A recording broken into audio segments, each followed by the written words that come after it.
family. They're in my family's prayers. But guys, this is what I want y'all to understand. When we talk about this, is the fact that I'm not throwing shade. I'm not throwing stones at nobody for their calamity.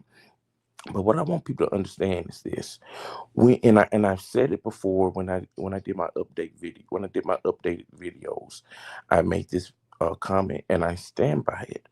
You are not going to go to war against the enemy and expect the enemy to fight fair. You are not going to fight the enemy and fight and hit him and don't expect him to hit you back. He is going to hit you back. The Bible said, by the words of your mouth are you justified, and by the words of your mouth are you condemned. You are going to be tried by the word that comes out of your mouth. And when you stand up and proclaim the word of the Lord, and God catapults you like he catapulted this brother, this meteoric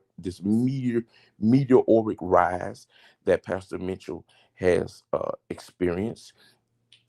And when you are making statements that cause people to look at you, that cause the powers of darkness to notice you, you have to understand, when you get on Satan's radar, his whole job now is to make you out and to make me out of a liar. And I use my own situation in that aspect. Um, I y'all know I have not hidden anything from y'all when I come online. I tell y'all the truth as the Holy Ghost gives it to me.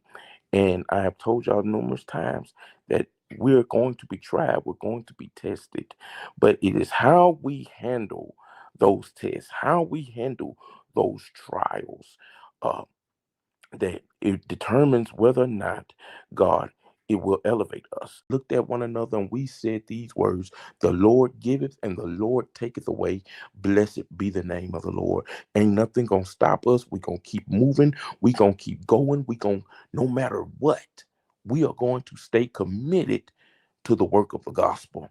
And when you are a person like Pastor Philip Anthony Mitchell, and you standing up for and you preaching the things that he is preaching, do you not believe that the enemy is going to come and hit you? So now that the enemy has hit him, or now that the enemy hits you, it is what God looks at is, how do we respond when the enemy hits us? Do we cower? Do we hide? Do we begin to take down? Do we begin to go into panic mode and reaching for any and everything to pull us out? Or do we say, Lord, no matter what, I'm going to give you praise, I'm going to wait on you, I'm going to continue to look to you, Jesus? You are the author and the finisher of my faith, and I am not going to allow the enemy to steal my praise. This is the mindset that we have to have.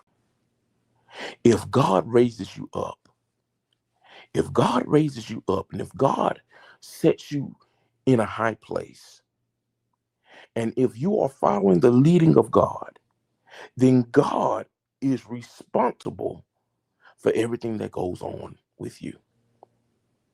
If God is the one that's leading you and guiding you, then He is responsible for making a way for you. He is responsible for making sure that you overcome. He is responsible for making sure that you have what you need. The only thing that He asks us to do when we step out of the boat and we begin to walk on the waters of life, and He begins to lead us and guide us. And some of the places that He leads us and guides us is going to be rough. It's going to be rocky. It's going to be stormy. The only thing that He asks of us is to keep our eyes upon Him. That's the only thing that God asks us to do, is to keep our eyes steadfast up on Him. Don't look to the left, don't look to the right, but keep our eyes on the Lord. But what we do, because, and I'm not saying that this is what Pastor Mitchell has done, but I'm saying this because it is something that I have done.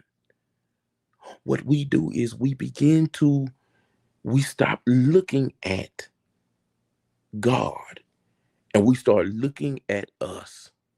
We start casting our eyes upon us, and we begin to think that it is us that's drawing people in, that it is us that is the reason why people are getting blessed. That is us. So that when the trial comes, because now we've taken our faith and we putting our faith in our own understanding, in our own abilities, then when the trial comes, now all of a sudden we become desperate. How am I going to do this? How am I going to do that? Pastor Mitchell said that they found a building, and the building costs about, I think he said, $5 million for them to come in. And let me tell you something. If God be for you, it's more than the whole world against you. That's nothing for God to do. If the move that is going on in 2819, if the move that is going on in your life, if the move that is going on in my life is truly authentic and truly of God, then you better believe God is responsible to make sure that it survives. But our problem is we forget that we are in war. We forget that we are fighting a full-time devil and he takes no days off. So when he hits us, we are shocked because he hit us back. You cannot, don't step in a boxer does not step in the ring if he does not plan on getting hit. I remember Mike Tyson said these words back in the 90s. He said, everyone has a plan until they get hit in the mouth. God bless you, Sister Donna. And this is the thing. We love it when everything is riding high. But you better believe Satan, he just like he's taking your punches, you better believe you better be ready to take his, because he don't fight fair.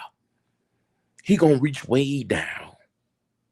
He gonna grab things from your past. He gonna grab your worst fears. He gonna grab things that you don't want people to know, and he gonna make sure it comes to light. And now I want to know: do you still believe God? Are you still gonna preach holiness? Are you still gonna say, no matter what, Lord, you're worthy?